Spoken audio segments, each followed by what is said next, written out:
Halo,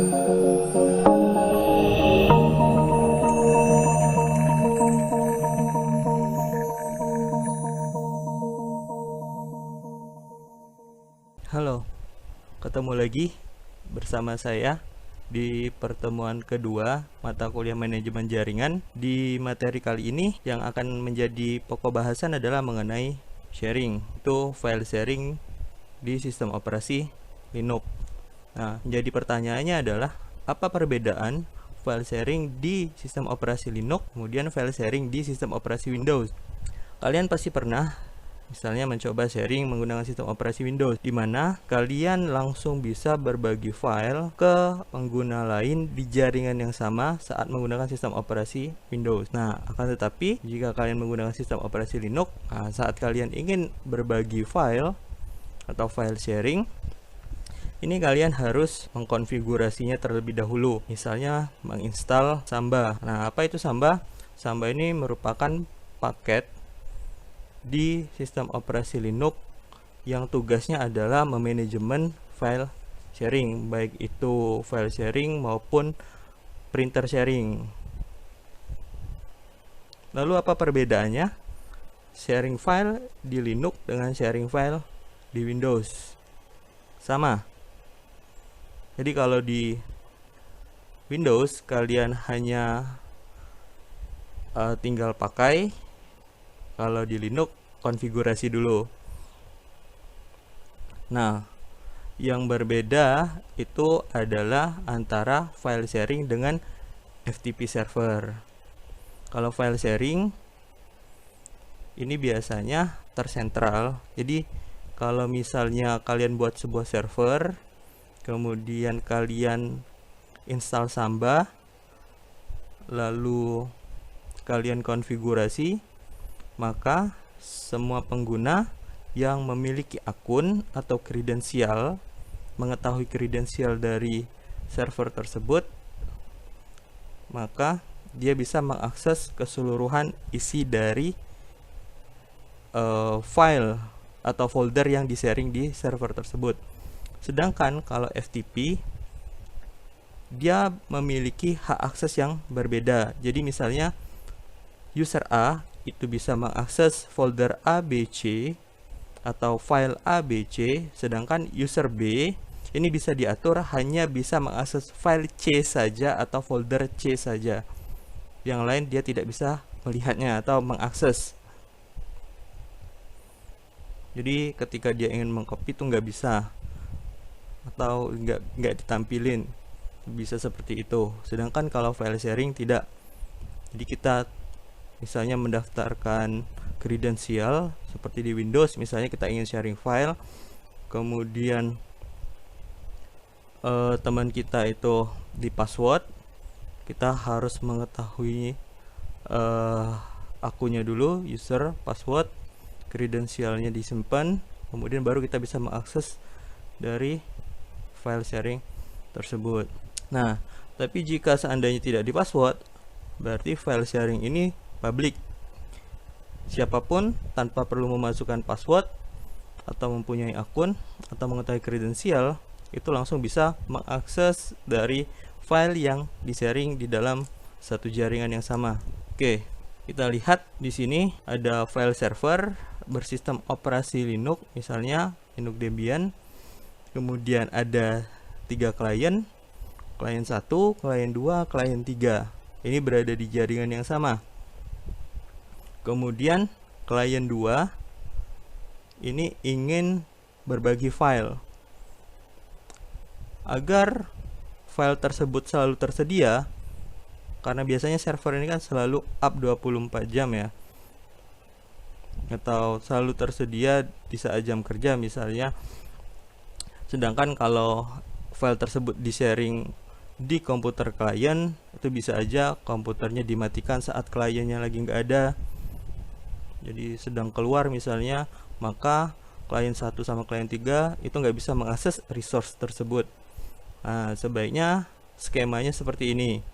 Jadi ada server yang memang tugasnya itu untuk menampung file, jadi untuk berbagi sumber daya, sehingga ketika klien 1 sama klien 3 misalnya ingin mengakses file tersebut yang dimiliki oleh klien 2 karena dia sudah diletakkan di server, walaupun klien 2 tidak ada atau perangkat klien 2 ini sedang mati, power off misalnya, klien 1 sama klien 3 itu tetap bisa mengakses file tersebut. Itu keuntungannya dibanding kalau seandainya selama ini kalau kita di Windows kita berbagi file misalnya dari perangkat kita, ketika kita sudah tidak terkoneksi di jaringan lagi atau perangkatnya kita matikan, itu teman-teman yang lain itu nggak bisa mengakses lagi karena tidak ditemukan. Seperti itu. Oke, nah untuk bisa melakukan berbagi sumber daya file, folder, printer, itu kita membutuhkan satu paket instalasi yang namanya Samba. Apa itu Samba? Kalian nanti bisa baca sendiri ya di materi yang sudah saya berikan. Oke, yang ingin saya beri tahu di sini, fungsi umum dari SMB ini adalah menghubungkan mesin Unix termasuk Linux dengan mesin Windows. Ya, jadi kalau misalnya kalian sudah install Samba di server Linux, walaupun kliennya ini sistem operasinya Windows, itu tetap bisa mengakses. Jadi sebagai penghubung. Kemudian selain itu fungsi umum SMB juga berbagi file, kemudian berbagi printer yang memiliki kemampuan jaringan ini untuk terhubung di jaringan. Jadi cukup satu printer misalnya untuk digunakan banyak orang dalam sebuah ruangan, atau printernya ada di ruangan lain, kita mau ngeprint bisa dari ruangan kita sendiri, seperti itu. Kemudian memberikan autentikasi kepada tiap klien yang login ke dalam satu domain pada satu jaringan. Nah, kalau seandainya dia di private, misalnya kita akun nih, kita atur hanya user yang bisa mengakses. Nah, user di sini berarti ada akun yang sudah dibuat untuk tiap-tiap pengguna yang bisa mengakses file tersebut. Kemudian selain itu ada juga pengaturan hak akses nih, read, write, dan execute. Misalnya file tersebut hanya bisa dilihat saja, di copy misalnya, tidak bisa dimodif langsung di server, itu bisa juga seperti itu. Jadi kalau ingin merubahnya itu harus di download dulu kemudian dirubah, itu pun harus memiliki hak akses ya ketika ingin mengupload ulang misalnya.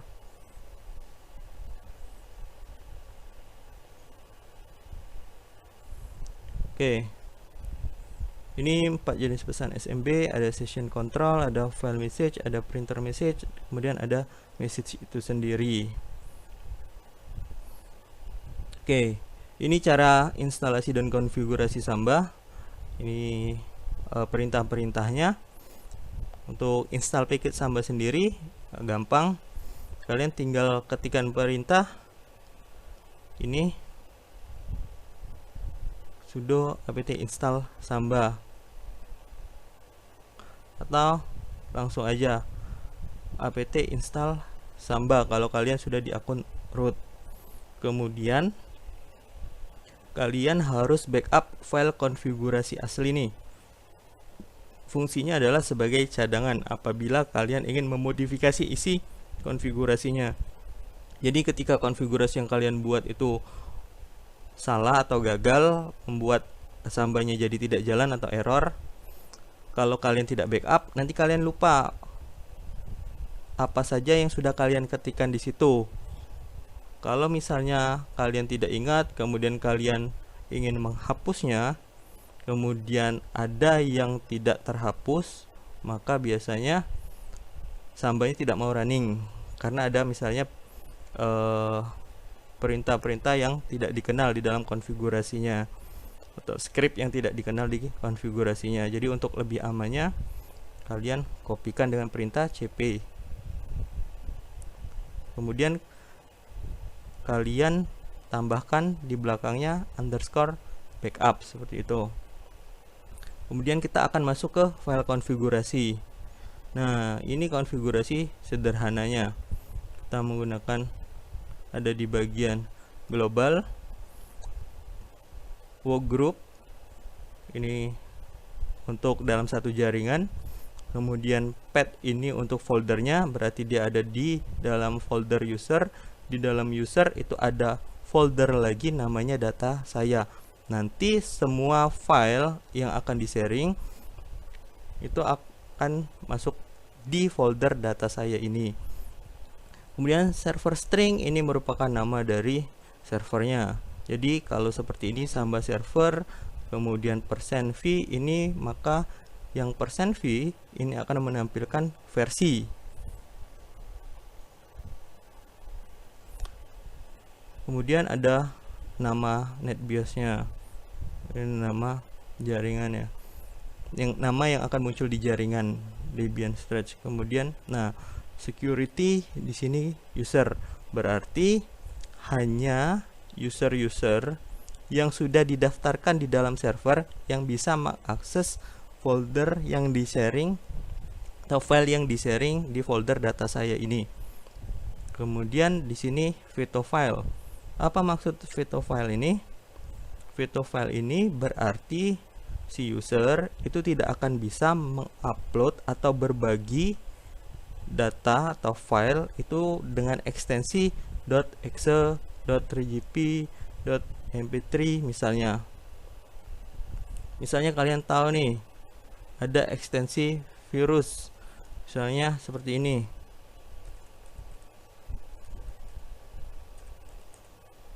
Nih, LNK atau NK misalnya.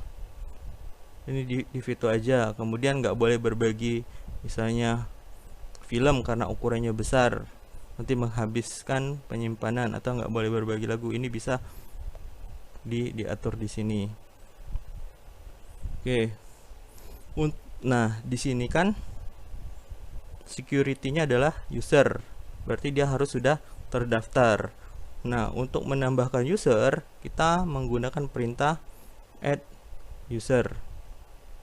Seperti ini. Misalnya saya contohkan, add usernya di sini adalah Vian ya.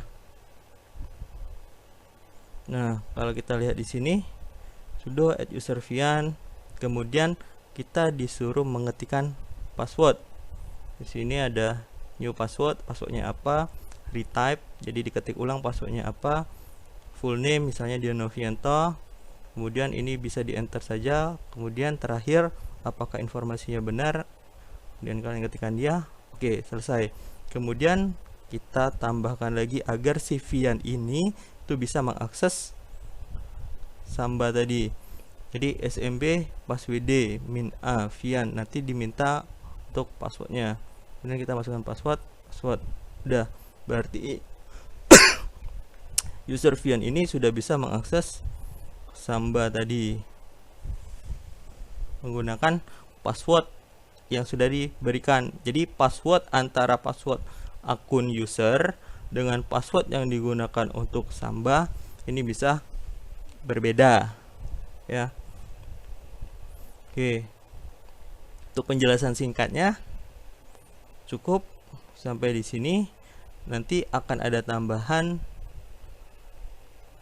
mengenai konfigurasi saat kita bertemu di classroom. Ada beberapa tambahan script selain yang ada di sini, nanti akan saya berikan saat kita ketemu di classroom. Jadi jika kalian masih bingung kemudian ingin bertanya, siapkan pertanyaannya. Nanti saat kita ketemu di classroom kalian udah bisa bertanya di situ, nanti akan langsung saya jawab.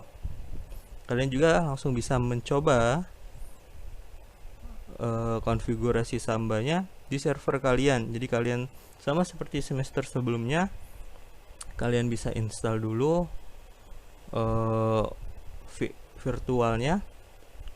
VirtualBox, kemudian kalian install sistem operasinya Linux Debian, kemudian kalian bisa coba konfigurasi ini.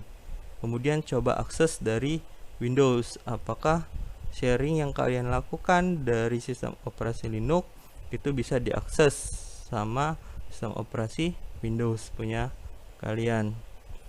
Oke, untuk materi di video ini cukup sekian. Terima kasih, sampai ketemu di materi selanjutnya.